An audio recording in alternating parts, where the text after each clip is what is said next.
Hey, this is Kelly Schultz. I'm doing a presentation on juvenile rheumatoid arthritis for advanced physiology and pathophysiology at Capella University.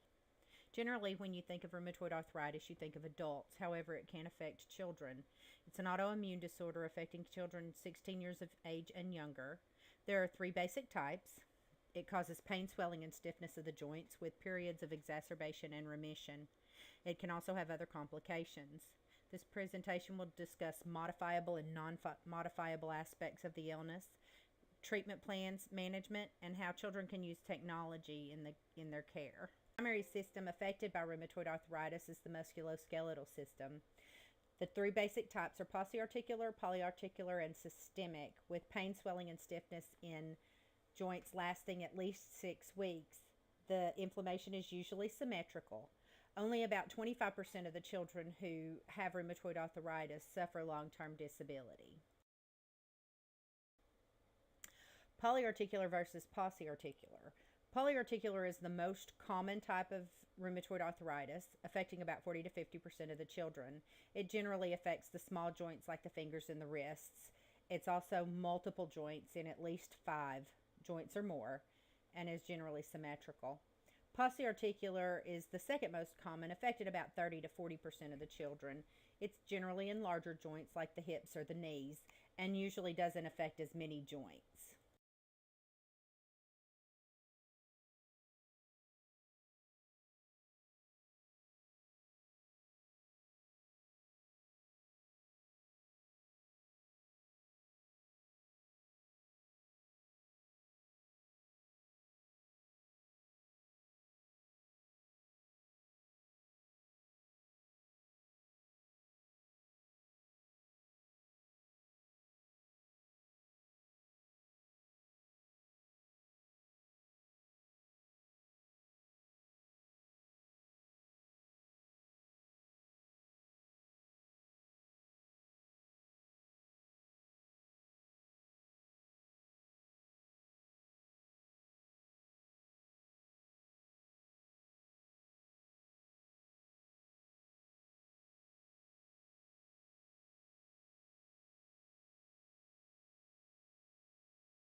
Other body systems affected by rheumatoid arthritis are the hematologic system. We've already discussed anemia, leukocytosis, and macrophage activation syndrome. The cardiac system can be affected with pericarditis. This is usually self-limiting and asymptomatic, but the kids need to be watched for symptoms of cardiac tamponade. The respiratory system can be affected, putting the kids at greater risk for pneumonia due to pleural effusions. They can have inflammation of the lung tissue in the bronchioles and develop rheumatic nodules. They are at risk for fluid and electrolyte imbalances due to the NSAIDs that they will be taking. This increases their risk for sodium retention and spilling of potassium, so they need to be monitored for signs of electrolyte imbalance, and their blood values need to be monitored on a regular basis as well. The endocrine system can be affected because of the steroids that these children are often on. They can develop Cushing syndrome, which gives them fatty deposits on the shoulder blades and in the cheeks, causing the classic moon face. They have delayed healing, fatigue, irritability. It can also result in decrease in growth. The GI system can be affected due to the medications that they're on as well. The main side effect for NSAIDs and for steroids is GI upset. These medications always need to be taken with food. The skin can be affected with a rash, of course, that we've already mentioned with systemic rheumatoid arthritis. They can also develop psoriasis, whether it's a manifestation of the arthritis or psoriatic arthritis, or a result of biologics if the child happens to be administered biologics. Primary, secondary, and tertiary treatment. There is no way to prevent rheumatoid arthritis. It's an autoimmune illness, and there's no way to predict who is going to have it. So there's not really a whole lot of preventative treatment. Secondary treatment is early diagnosis and seeking early remission to prevent complications. Tertiary treatment is ongoing therapies, maintaining physical therapy, occupational therapy. They also need emotional support and group support. They may need hospitalization for severe illnesses. Modifiable factors associated with rheumatoid arthritis are weight, activity level, and pain. Children with rheumatoid arthritis are at increased risk for obesity, which puts strains on joints. Inactivity and steroids both can cause weight gain. These children need to make sure they maintain a healthy weight. Increasing the activity level helps decrease weight gain. Children can participate in physical therapy or occupational therapy, participate in other activities that involves moving around as opposed to just being sedentary. Pain management is another aspect that can be modified. Patients need to be medication compliant and take their medication, which reduces pain and reduces inflammation, and any other management that they use to control pain. Non-modifiable factors, or things that cannot be controlled, are the type of rheumatoid arthritis the child suffers with, which is systemic, polyarticular, or polyarticular, and the extensiveness of the illness, the number of joints they have, any other complications, whether they are affected by anemia or anything like that. Those are all non-modifiable factors. Management and treatment. The first treatment line is NSAIDs, preferably naproxen, but ibuprofen can be used as well. Other management is disease-modifying anti-rheumatic drugs such as methotrexate. There are a few others, but generally methotrexate is the drug of choice for disease-modifying anti-rheumatic drugs. Biologic therapy has been added in recent years. These block the inflammation and block the autoimmune response to the body. Enbrel and Humira are the two most popular. Glucocorticosteroids are another medication that is used to manage rheumatoid arthritis.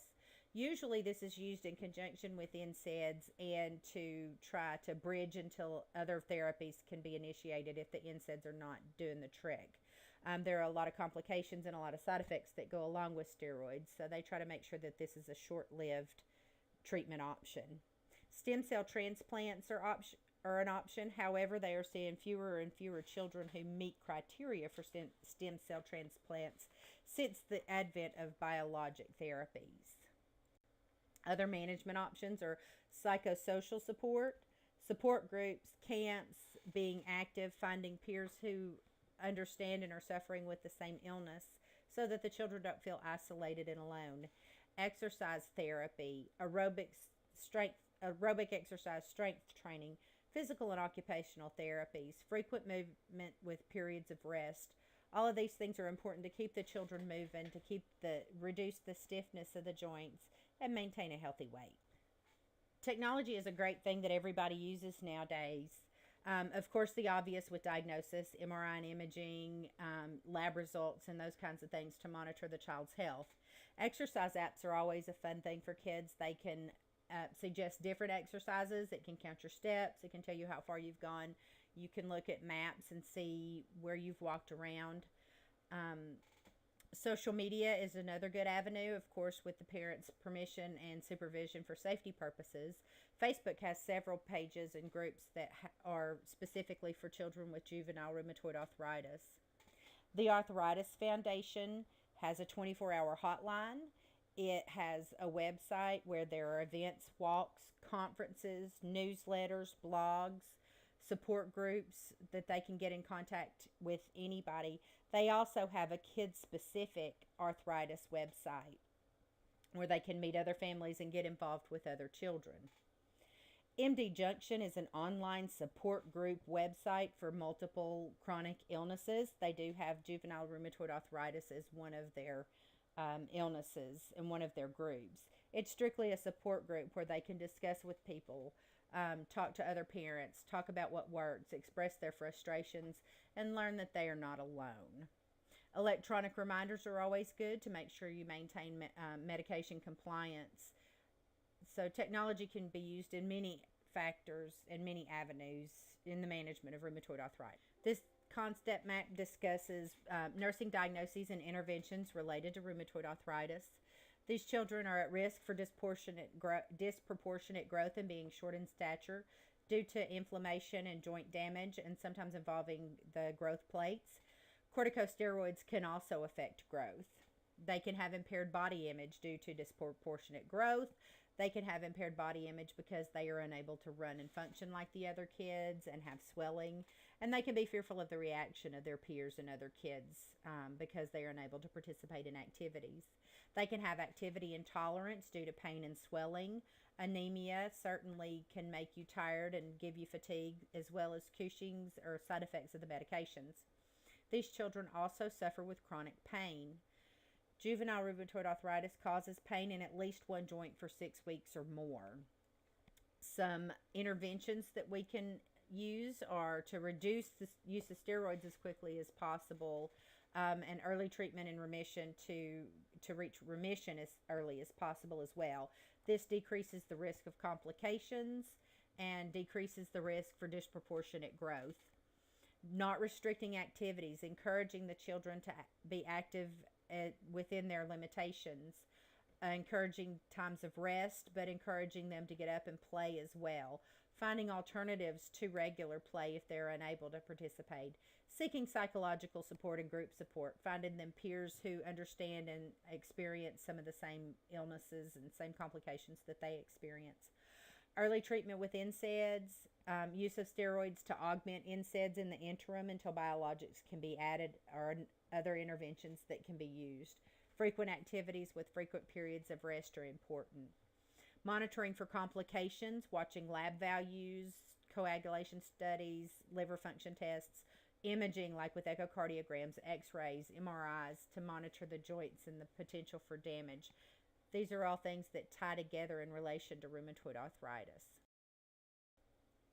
In conclusion, the most important aspect of rheumatoid arthritis is early diagnosis and early treatment, getting the swelling and the inflammation under control as early as possible, and reach an early remission.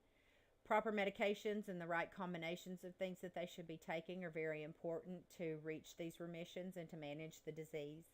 Giving the kids encouragement and offering them support.